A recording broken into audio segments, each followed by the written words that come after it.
Hi అండి, అందరికీ నమస్కారం. Welcome to my channel. ఈ వీడియోలో ఆంధ్రప్రదేశ్ రాష్ట్ర ప్రభుత్వ పెన్షనర్స్ అందరికీ కూడా పెన్షనర్స్ అసోసియేషన్ వారు విజ్ఞప్తి అండి. సో ఏపీ ప్రభుత్వ పెన్షనర్లందరికీ ఇప్పుడే అందిన తాజా వార్త. పూర్తి వివరాలు అయితే వీడియోలో తెలుసుకుందాము. వీడియోని ఎక్కడే కానీ స్కిప్ చేయకుండా చివరి దాకా చూడండి, అప్పుడే ఇన్ఫర్మేషన్ పూర్తిగా అర్థమవుతుంది. వీడియో చూస్తున్న ప్రతి ఒక్కరు వీడియోకి లైక్ చేయండి ఫ్రెండ్స్. ఈ వీడియోని తోటి పెన్షనర్ మిత్రులతో అయితే షేర్ చేయండి. కొత్తగా మన ఛానల్ చూస్తున్నారు, ఇంకా ఎవరైనా సబ్స్క్రైబ్ చేసుకున్నట్లయితే వెంటనే మన ఛానల్ని సబ్స్క్రైబ్ చేసుకోండి. సో దీని ద్వారా నేను చేసే లేటెస్ట్ వీడియోస్ అన్ని మీ వరకు రీచ్ అవుతాయి. ఇక ఆలస్యం చేయకుండా వివరాల్లోకి అయితే వెళ్ళిపోదాము. సో ఫ్రెండ్స్, ఇక విషయానికి వచ్చినట్లయితే పెన్షనర్స్ అసోసియేషన్ ఏపీ అమరావతి వారి విజ్ఞప్తి. ఏపీ ప్రభుత్వ పెన్షనర్లందరికీ ఫిబ్రవరి నెలకు సంబంధించినటువంటి పే స్లిప్స్ జనరేట్ కాబడ్డాయి.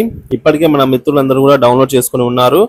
సో ఇక్కడ గమనించవలసిన విషయం ఏమంటే, పెన్షనర్లందరూ తప్పనిసరిగా ఫిబ్రవరి పే స్లిప్ని భద్రపరచుకోవాలండి. ప్రింట్ తీసుకొని మన దగ్గర భద్రంగా అయితే ఉంచుకోవడం చాలా అవసరం. ఎందుకనగా ఈ ఆర్థిక సంవత్సరానికి ఇదే చివరి నెల పే స్లిప్ అవుతుంది.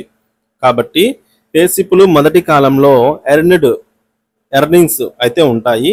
దాని కింద basic pension, DNS allowance, medical allowance, అలాగే కమ్యూటేషన్ డిడక్షన్, ఒకవేళ ఎలిజిబుల్ ఉన్న వారికి ఎడిషనల్ క్వాంటమ్ ఆఫ్ పెన్షన్ వివరాలను అయితే మనము చూస్తాము. సో మనందరికీ తెలిసిందే అండి, మనకు ఎర్నింగ్స్లో ఇవన్నీ కూడా ఉంటాయి.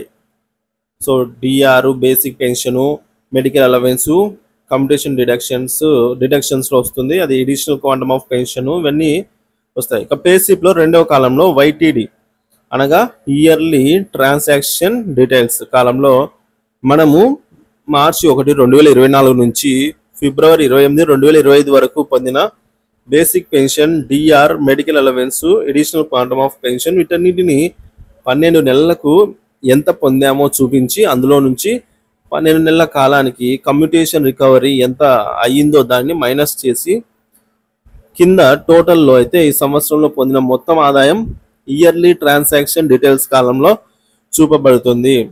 ఈ కాలంలో చూసుకున్నట్లయితే ఆదాయపు పన్ను గణనకు సంబంధించి ఈ సంవత్సరంలో మనకు వచ్చిన ఆదాయం మొత్తం కనిపిస్తుంది.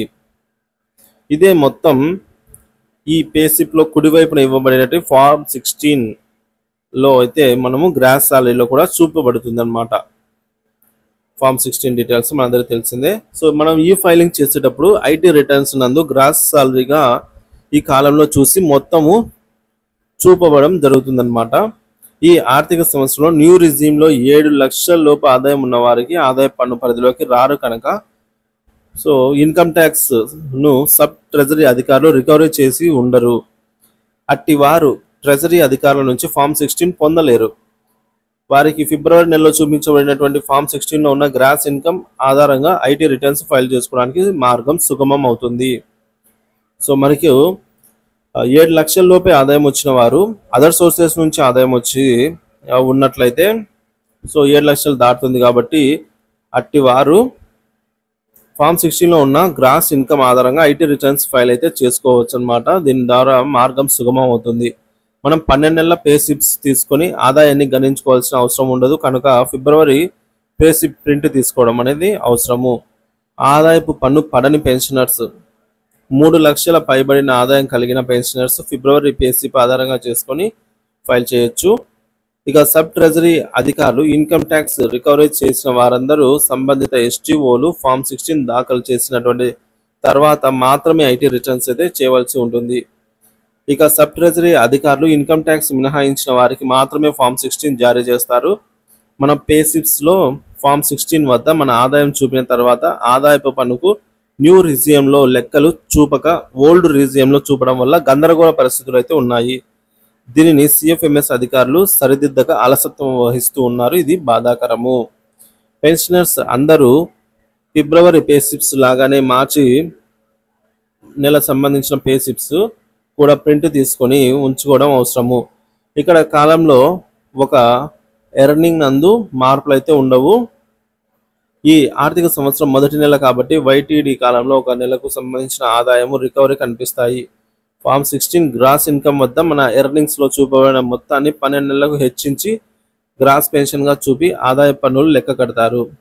వచ్చే సంవత్సరం స్టాండర్డ్ డిడక్షన్స్ 75,000 పోను 12 లక్షల లోపు ఆదాయం ఉన్నవారు ఆదాయపు పన్ను చెల్లించవలసిన అవసరం లేదు.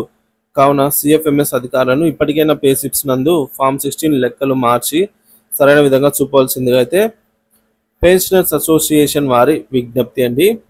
సో కేకేవి నాయుడు ప్రధాన కార్యదర్శి.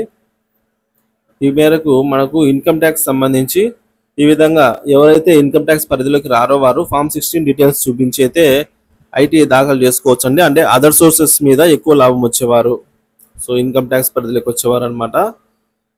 ఈ విధంగా మనము ఫిబ్రవరి నెల పే స్లిప్ అనేది భద్రంగా ప్రింట్ తీసుకొని పెట్టుకోవడం మంచిదండి.